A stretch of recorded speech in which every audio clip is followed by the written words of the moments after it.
Welcome to the Pivot Clean Energy Podcast, How the World Cooks, the energy shift you need to know about. I'm your host, Alicia El-Mamouni. On this podcast, we are going to explore everything cooking, how it impacts the world, and why you should care. Let's go.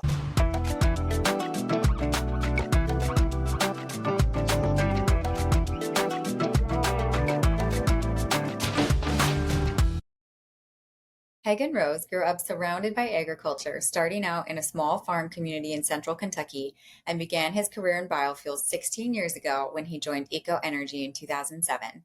Over these 16 years, he has worked in commercial roles in the bioethanol industry with a concentration on international supply and trade. Today, Hagan is the Director of Sales and Marketing internationally for Eco Energy, a global leader in bioethanol marketing, logistics, and distribution. In this position, he coordinates with Eco Energy's partner plants and other U.S. producers to supply fuel grade and industrial grade bioethanol to buyers around the world. We're going to take some time for a series around how bioethanol is actually made in different parts of the world, because that's a critical piece of transitioning households to bioethanol clean cooking technology. Come along as we listen to Hagan talk about Central and South America and the bioethanol process and feedstocks in that region of the world. We're going to hear about the primary feedstock or base material that bioethanol is made from in South America, a high-level overview of that process, and a little of the history behind why bioethanol has grown so much in the region within the transportation sector. Hagan will provide insight on how that market is starting to change and expand, and also his thoughts on whether bioethanol cooking is a viable and practical option for Central and South America. Come along as we circumnavigate the globe to learn about the renewable fuel that could change how the world cooks. So great to have you on the show, Hagan. Thanks for joining us today. I really appreciate you all giving me an opportunity to chat with you today. It's a pleasure to be involved with your group. So How the World Cooks is a podcast about everything that touches on cooking around the world. But in the world of bioethanol cooking, especially, that also has a major feedstock component. And so a lot of our listeners might not be aware of the way that bioethanol is made, how it's used. So we're doing a series of episodes looking at bioethanol production around the world to see what the differences are in South America versus North America, Asia, Africa, Europe, etc. And so that's going to include the various feedstocks and uses, the history behind it. And so you're going to represent the South American bioethanol production for us today. And so we're really looking forward to hearing about that. And I think it will be interesting for a lot of listeners that might not be totally familiar, even if they are in the bioethanol world, with other parts of the world that do this sort of production. So first off, I just want to have you introduce yourself. You are currently the Director of Sales and Marketing for the international markets at Eco Energy. And so can you just first tell us what Eco Energy is? So Eco Energy is a marketer of biofuels, primarily ethanol. In our nascent stage, as we began, we saw an opportunity to market and provide sales and logistics for ethanol producers in the Midwest. As the RFS began and as mandates were placed, the fuel industry had to understand how to deal with ethanol. So we helped them transition into the E10 blends that we see common in the U.S. today. We've expanded that to Canada, and we built an international division that allows us to send ethanol to other parts of the world for blending as well. Okay, super. And so you started in the U.S., but what locations are you primarily operating in now? So we're throughout the U.S., we're throughout Canada. Eco Energy was fortunate to begin marketing for a plant in the Ontario market in 2008. That gave us an opportunity to help build the import structure and to increase the imports to Canada. And now we operate throughout the U.S., East Coast to West Coast in Canada. And then we also supply ethanol to the world through tanks that we hold in Texas. So the Texas Gulf is the primary source of export ethanol for the U.S. So you're truly a global operation now. Absolutely. And what path brought you to Eco Energy? Have you always been in the bioethanol sector, or how did you end up in your current position? So Eco Energy is based just outside of Nashville, Tennessee. I've been here for about 27 years. I actually moved to Nashville to work with a technology company, and the internet in the late '90s. As I was continuing in that field, frankly, I got to know our founder and original owner, and he kind of pointed out to me that there was not that much difference between biofuels and the internet in the late '90s. Everybody was scared to death of it. Nobody knew what it was, but everybody was going to have to use it. So I realized that wasn't a bad thing to sell in the long run. That's great. I've never heard that. So I enjoyed Eco Energy in 2007. I mentioned the Canada plant, Integrated Grain Processors Hmm. Cooperative in Ontario. So our first real foray into the international markets was marketing in Canada. Okay. From there, as the industry grew, production grew as well, and there were opportunities for U.S. ethanol producers to send their material to the world. With that, we worked with producers who saw the advantage and therefore set up the ability to be an exporter. Um, we operate in most markets around the world today in some form. Our material goes to South America, it goes to Asia, goes a large portion goes to India. We've serviced into Korea and China in the past, but our producers in the U.S. are remarkably adept at producing specifications that are used around the world. Hmm.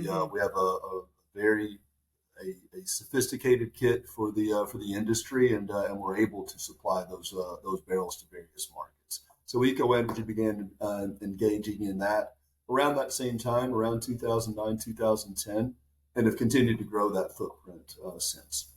Okay. And so Eco Energy operates in North America, but it's my understanding you're owned by a parent company in South America, and that's where we're going to focus geographically today. Can you tell us a little bit about that relationship? Absolutely. So in around 2010, Eco Energy was building distribution points in the U.S.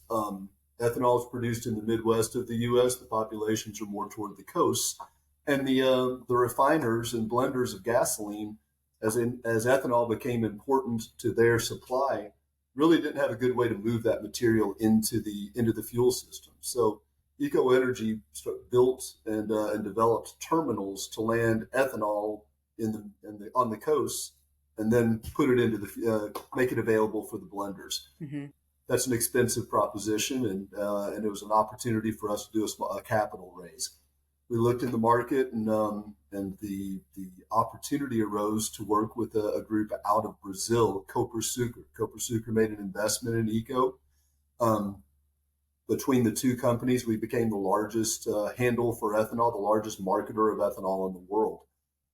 Over the course of the next few years, the relationship grew. We realized the synergies were pretty remarkable between the companies, size wise, staff wise, and culture wise. Very, very entrepreneurial, very focused on growing the biofuels market around the world. Hmm. Copper Sucre eventually became the full single stakeholder of Eco Energy by about 2014. And Okay. obviously, that built a very strong relationship and a connection to South America. Yeah. So they are now helping to facilitate and grow that global market even more. And I just want to hop back. You mentioned blending. Can you tell our listeners who might not be familiar with how the transportation industry works? What does blending mean when you're talking about fuels? Absolutely. So ethanol is a blend stock for gasoline today. There are mandates in some markets that require a certain percentage of ethanol to be blended into the fuel to lower GHG. Also, for the fuel blender, it's also used as an octane enhancement. So you go buy gas at your local station, and you have a choice of 87, 89, etc. Hmm. With most of the time, gasoline is produced at sub octane, and the ethanol actually adds the octane to make it proper for your vehicle. So it's become a ethanol is the cheapest octane in the world. So it's become a win for the refining community and the blending community, and also for the farmer growing feedstock in the Midwest and the producer in the Midwest. Hmm. But the blend itself in the U.S. is typically about 10% ethanol. There are markets that are now blending at 15%, and there are areas where availability of 85% ethanol at E85. So those are Hmm. various blends. Right. Okay. So it's adding the ethanol to your gasoline supply. 10, 15, up to 85% in some cases. That's correct. And you're using that as an octane booster. And so that can be a replacement also for certain hydrocarbons that could be also used as octane boosters, but are more harmful for health and for climate. That's correct. As the world realized some of the risks of some of the octane enhancements that were used prior, and frankly, as the U.S. stopped using MTBE, we saw a remarkable growth in ethanol very quickly. Hmm. So in South America, um, what are the primary feedstocks that are used to make bioethanol? So traditionally in South America, it's been a sugarcane ethanol market. So mills produce, they harvest sugarcane, they crush that sugarcane, produce raw sugar and ethanol. So you have two products that are typically supplied, as well as the fiber that's used to power those ethanol plants. So traditionally, it is a sugar market.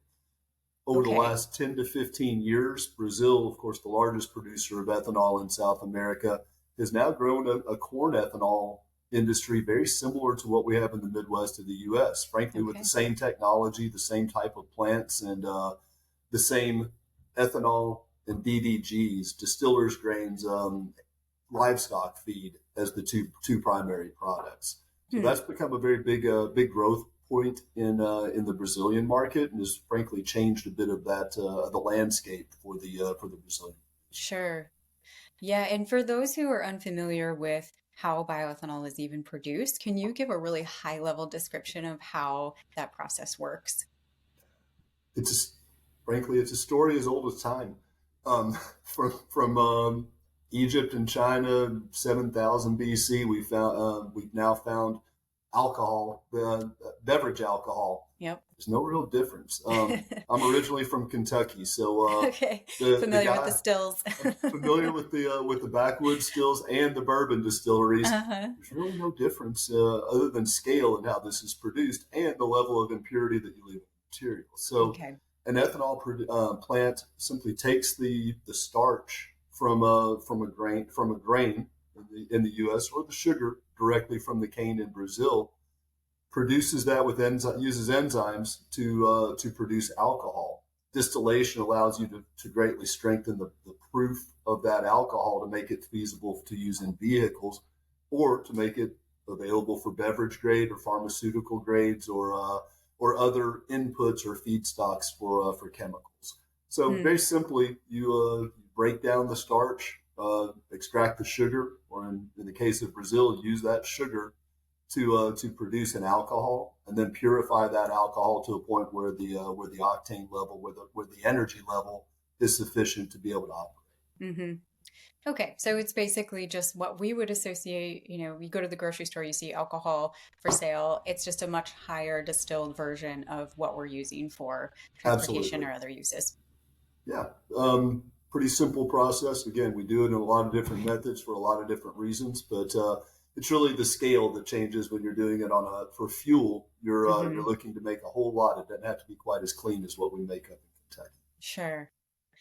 Now, South America has historically used bioethanol for decades and at substantial volumes. Can you give a little bit of the history of how that production started or what that looks like today, how it's scaled over Sure. the past few decades? So, sugar was important in South America from the late 1500s, from the time of colonization.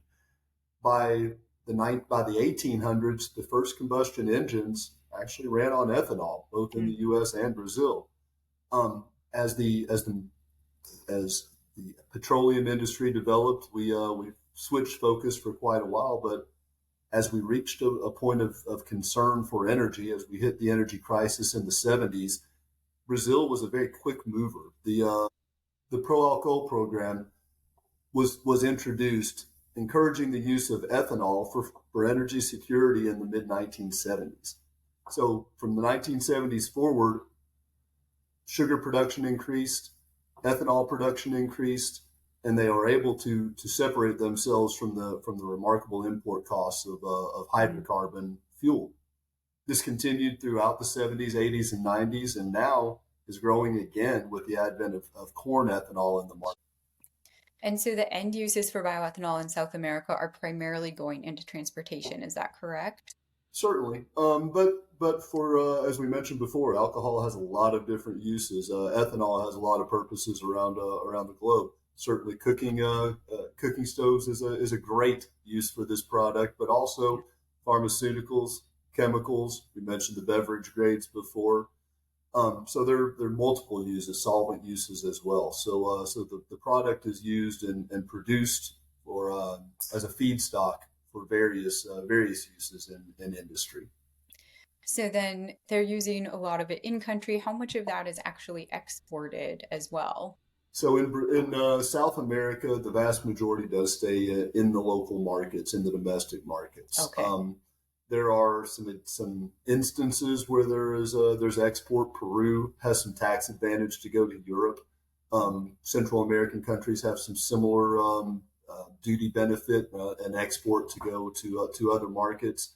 For Brazil, about 7% of the material is exported. The rest stays into the local market, either for fuel, chemicals, food use, the pieces that I mentioned before. Okay. Brazil has historically been a large producer of higher grades of ethanol, cleaner grades of ethanol. They've always been active in the Japan, Korea lanes for chemical Hmm. production, and that's continued. The U.S., Pakistan, to a degree, Australia producing some material that now affects that, but Brazil has always held a very strong position in those markets, particularly. And is that penetration of higher volume ethanol blends on the continent exclusive to Brazil, or do you see that in other parts of South America and Central America? What percentage of other countries in South America are producing, significant volumes or substantial volumes, at least for their region? No news. So it's a fair question. Brazil is the largest producer and user of ethanol in South America and Central America. However, most every country has some production. Paraguay, Argentina, I mentioned Peru earlier, Costa Rica, Honduras, Colombia. Um, we find that most markets that have blend requirements or blend incentives have production as well. And certainly, it makes sense. You want to be able to support your own agricultural Hmm. industries and find homes for that material. Um, as a rule, the blend is a minimum of 10% throughout South America. We do Oh, see some wow. variations in that in places, and there are opportunities to blend higher, but as a rule, you're going to see 10%. In Brazil, it's a little different. I mentioned the program that really spurred the blending markets in the 1970s, and Brazil, through their government as well as their industry, have grown a remarkable blend story. Hmm. Currently, all standard, quote unquote, standard gasoline in Brazil is 27% ethanol. Wow. US, it's about 10%. Most places in the world around 10%, but Brazil has been very aggressive early on. But consider that they sell more neat ethanol, 100% ethanol at the pump than they do gasoline C. Wow, that's incredible. And they're using that in all their vehicles. I mean, is there Everything. restriction? Everything. The consumer in Brazil over the last many years that they've been blending ethanol now understand the very quickly understand the economics. Hmm. Frankly, the story is that the Brazilians will pull up to the pump with a calculator and do the math on energy content versus price and know what the best option is for their particular vehicles on a given day. Yeah. But it's a given. You don't consider whether you're using ethanol. It's just how much you're going to put in that day. Hmm. That's amazing. It's a good story for sure. Are there other benefits or co-products that result from the bioethanol production in South America? You mentioned DDGs with the corn production. Are there other?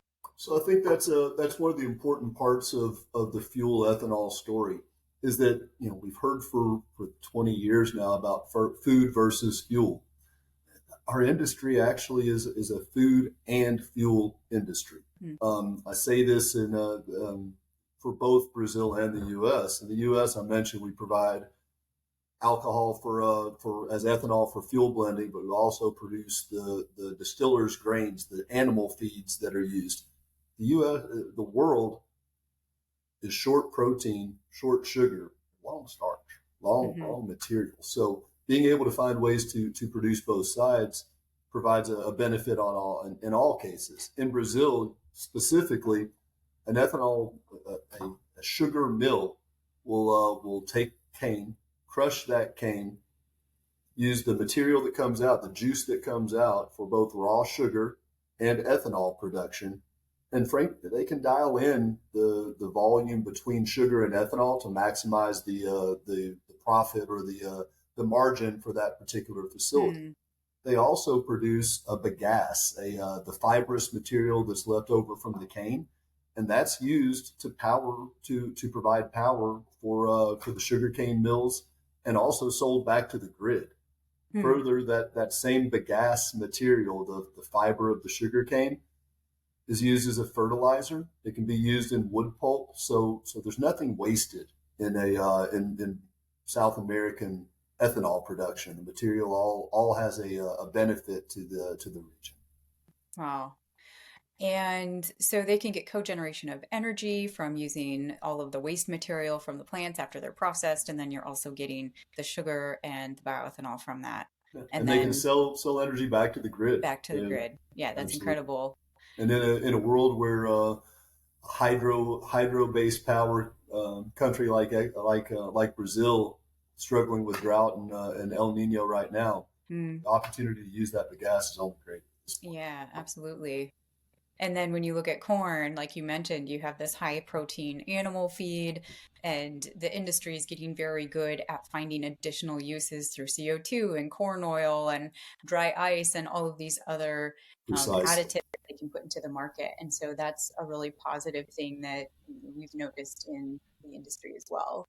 And it is worth mentioning that the corn ethanol industry is growing remarkably in Brazil. The Hmm. as certainly north of the traditional center south sugarcane areas, you have huge cropland. In the past, it was simply soybeans, but the the industry, the agro industry, is remarkably adept at finding the best use for their land. They've developed a corn market now, a corn industry, and a corn ethanol industry in order to consume that corn and keep it local. Wow. With that, they now use their own, produce their own DDGs. They are able to spin out their own corn oil, which can be used for renewable diesel as a feedstock. So they're able to cover a lot of bases, not only on the sugar side, but also on the Hmm. corn side in Brazil and South America. Yeah, and that really does help provide a buffer and more economic stability when there are global events going on that can disrupt supply chains or cause, prices to go up significantly on certain products. So, um, It's given Brazil an opportunity with the growth in the industry to be able to support even higher blends. hmm, I believe and we believe that Brazil will actually go from a 27% blend to a 30% blend in their primary gasoline C, within the next year. It's wow. a big change, and that again supports the local farmers, the farmers in the Hmm. region. It supports the industry around ethanol and provides cleaner fuel and cheaper fuel as well. So it's a win. What do you think the conditions were in South America that really prompted them to promote bioethanol early on in such a big way? A remarkable, particularly back to Brazil, where I had my most experience. I mentioned before the agro movement, the industry around agriculture has been remarkably successful. They're entrepreneurial. They find ways to make it work. Hmm. Not unlike the Midwestern U.S. farmer. Um, South America as a whole has also always lacked refining capacity. We see now a bit more export of crude oil, but refining capacity is always an issue. So they've always been a net importer of fuel and energy in Okay. general.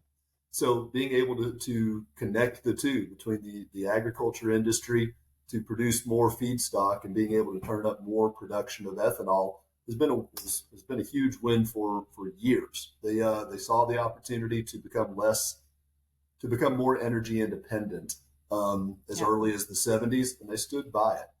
Government support both for the development of the production and the industry itself, and for placing those mandates and having aggressive blending targets has been a big piece as well. We see Hmm. that all over the world. You need production to some scale in your own market of the fuel of the ethanol in this case. You need support from the government to make sure that you get traction early. And when you Hmm. find that, you benefit your agriculture industry, your fuel industry, and the air quality. Yeah. Seems like a pretty simple measure. Win, win, win. Yep. Exactly. So, what are some of those things that other regions of the world could learn from bioethanol production in South America? Either countries that already have a bioethanol economy or they're looking to build one. I'm particularly thinking, Africa comes to mind right away Of because course. you see maybe a similar climate or similar agricultural opportunities. Is there South-South cooperation that could be really helpful there? So I think you just touched on it. While the feedstocks are in the U.S. and Brazil are very specifically corn and sugar cane, and with some ancillaries. Areas like Africa have opportunities. They have starchy crops. They have grain crops that can be used. They have land. Hmm. So developing and finding, and again, I mentioned the model that Brazil laid out and that the U.S. followed to a degree down the road, 20 years later in the early 2000s, building a network, building a system for distribution, and sending the production of that ethanol and the production of that feedstock, and then making sure that it gets into your fuel system provides a remarkable opportunity to do more things with it. It allows for other Hmm. industries to grow around it, the Yeah, chemical industries. It allows better logistics, which ties directly to to your group and what you do. exactly.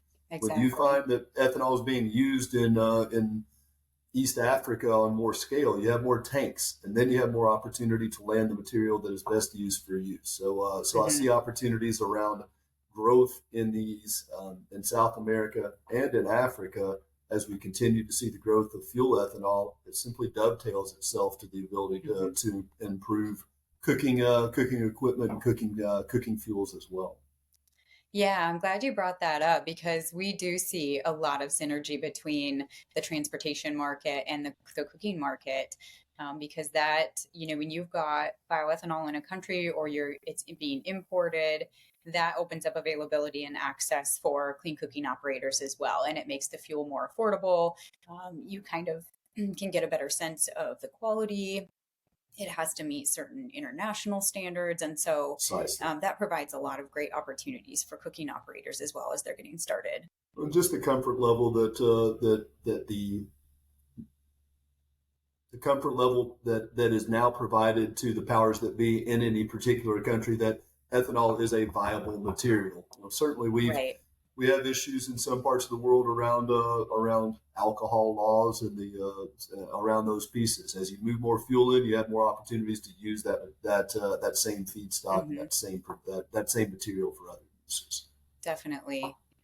And so, because the same base fuel can be used for transportation and cooking, do you have a sense of whether bioethanol cooking could expand in a meaningful way in South or Central America?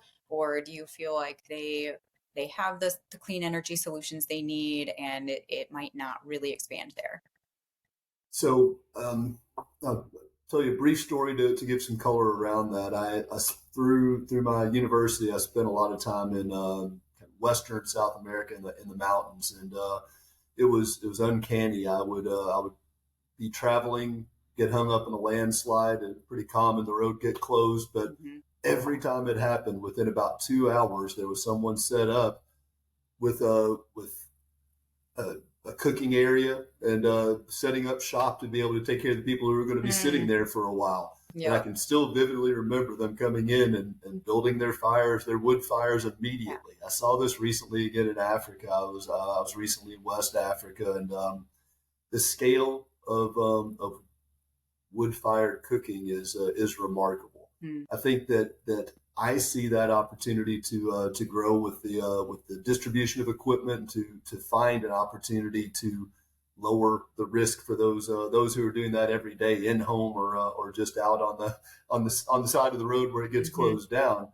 I think that the opportunity is remarkable, and as I look at it, not only for the health of the families who are doing their cooking, but also for the climate. I mean, it's a Yeah. huge piece of the GHG savings as we expand as you expand ethanol cooking is truly the story in the end. Yeah, and when you see that combination of bioethanol in transportation fuel and used for cooking, that really exponentially grows the impact you can have on carbon emissions and public health and environmental concerns. It really helps expand the impact that can happen when you couple those two things. Absolutely, it's an exciting time, and I think it's important to also mention that ethanol, particularly, it's getting cleaner every day. Yeah. We're doing more. We're improving yields for the feedstock. We're lowering the use of water for growing those feedstocks. Yeah. Our kit itself, the industry, is becoming more and more cognizant of the carbon emission and lowering that footprint every day. We will have net zero ethanol is real. We will see that in the near future, and being able to Mhm. provide that and use that in place of the current feedstock for cooking, Yeah. it's a blessing. Yeah. Truly a renewable, sustainable fuel option. Absolutely, Yeah, and it makes sense to look to expand that in South America because the fuel is already there. You already can access bioethanol quite easily in most of the continent. And absolutely. so being able to get the technology in place, it could really take off quickly because the fuel is already there. I One of my good friend's sons is currently doing some work in Kenya. He actually called me to point out the benefit that he sees already after just a few months of those who have access to ethanol cooking stoves. Yeah, It works in the field. These people it see does. this. They know that they see the advantage. But it's just a matter of getting a bit more foothold and spreading this quicker. Yeah, accessible and affordable energy. Precisely. Absolutely. Well, we talked about bioethanol in a pretty general sense. And so I really appreciate you providing some foundational knowledge for our listeners. But as this is a podcast that does relate back to cooking, and since we're close to the holiday season, what is your favorite holiday meal to either eat or make? Oh, I was very lucky. I mentioned I grew up on a small farm in Kentucky, and my mother was a remarkable, not the typical Kentucky cook. She was a bit more exotic. So for Christmas, my mother would put together the traditional country ham, salt cured ham, and turkey, and all the sides. But she would also make everyone's favorite dish. Oh, wow. So it was quite the event every year, and as again as I was kind of landlocked in Kentucky, I always asked her to make me some type of seafood. So there Oh, was crab or scallops on the menu for me, and I've never been able to do it quite as well as she has, but I haven't given up trying. you were the difficult child asking for the That's seafood. There you go. She would have told you that a lot of the time. That's a fair point. But those are some of my fond memories of growing up Right. back in Kentucky. Wonderful. Well, hopefully you can enjoy some well, this month. It's already That's December. right. We're Hopefully you can already enjoy here. some this month. Well, I hope you have a great holiday as well. Thank you. We really appreciate you sharing your expertise today, Hagan. And it was a delight to talk to you and learn a little bit more about biofuels in South America. I really appreciate the time, and I have such great respect for the work that you all are doing. It's a pleasure to take part in your event today. Thanks so much. Thanks. Thank you so much for listening. With over a third of the world's population lacking access to modern solutions and cooking with solid and polluting fuels like wood, charcoal, and kerosene, there are huge global impacts in multiple sectors. Pivot is passionate about opening access to household energy options around the world that also lead to reduced emissions, improved health outcomes, environmental protection, greater purchasing power, gender equity, and so much more. Join us for these personal conversations with farmers, fuel producers, distributors, stove manufacturers, policymakers, and consumers to learn about the dynamics that influence how people cook around the world. Please reach out to us at hello@pivotcleanenergy.org to find out how you can get involved. And we'd also be grateful if you found this information valuable and pass it along to friends, family, colleagues, your mailman, your grocer, anyone you know, and find some way to engage. Don't forget to follow us on our social media accounts like LinkedIn and Twitter. Check out our website at pivotcleanenergy.org. And of course, follow us on Spotify or wherever you get your podcasts so you can catch the next episode when it drops.